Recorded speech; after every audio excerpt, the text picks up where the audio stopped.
आज का हमारा विषय है आभास लगान या अर्ध लगान। आभास लगान की कॉन्सेप्ट अर्थशास्त्र में सबसे पहले अर्थशास्त्री अल्फ्रेड मार्शल के द्वारा दी गई थी तथा मार्शल ने ये बताया कि लगान केवल भूमि को ही प्राप्त नहीं होता बल्कि अल्पकाल के अंतर्गत भूमि की तरह ही पूंजीगत संसाधनों जैसे मशीनें या अन्य यंत्रों जो उत्पादन में लगे हुए हैं, इनकी पूर्ति भी अल्पकाल में स्थिर रहती है। अतः अल्पकाल में जो पारितोषिक इनको प्राप्त होता है वो लगान है, जिसको मार्शल ने आभास लगान कहा है। अब मार्शल के बाद कुछ अर्थशास्त्रियों ने उसके आभास लगान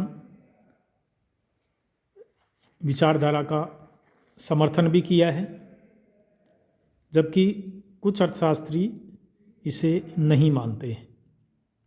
जैसे प्रोफेसर लेफ्टविच का ये मानना है कि अर्थशास्त्र में मार्शल के द्वारा प्रस्तुत आभास लगान एक बहुत ही अस्पष्ट धारणा है जिसे किसी भी स्थिति में स्वीकार नहीं किया जा सकता।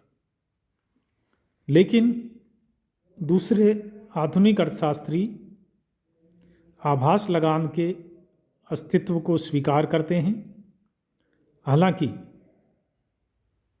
आधुनिक मत जो है आभास लगान का वो मार्शल के मत से थोड़ा डिफर करता है।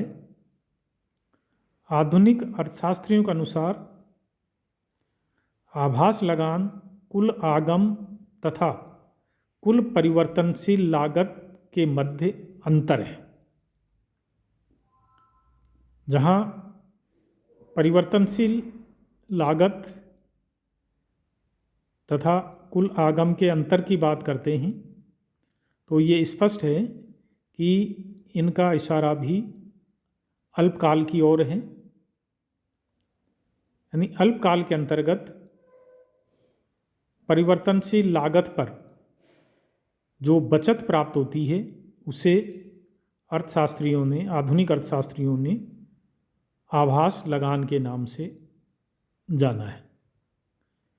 दीर्घकाल में पूर्ण प्रतियोगिता के अंतर्गत आभास लगान समाप्त हो जाते हैं, क्योंकि हम ये जानते हैं स्पष्ट रूप से कि दीर्घकाल में कोई भी लागत स्थिर नहीं रहती है, सभी लागतें परिवर्तनशील हो जाती हैं तथा कुल आगम एवं कुल परिवर्तनशील लागतें दोनों बराबर हो जाती हैं। अतः दीर्घकाल में आभास लगान का कोई अस्तित्व नहीं रहता है।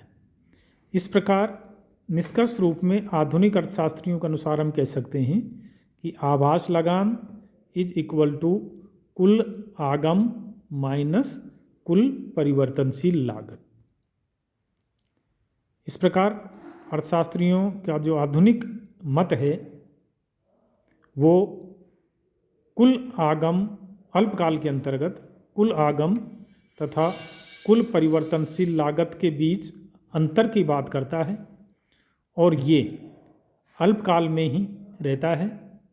दीर्घकाल में ये दोनों बराबर हो जाती हैं, सभी लागतें परिवर्तनशील हो जाती हैं तथा आगम तथा परिवर्तनशील लागतें बराबर हो जाती हैं।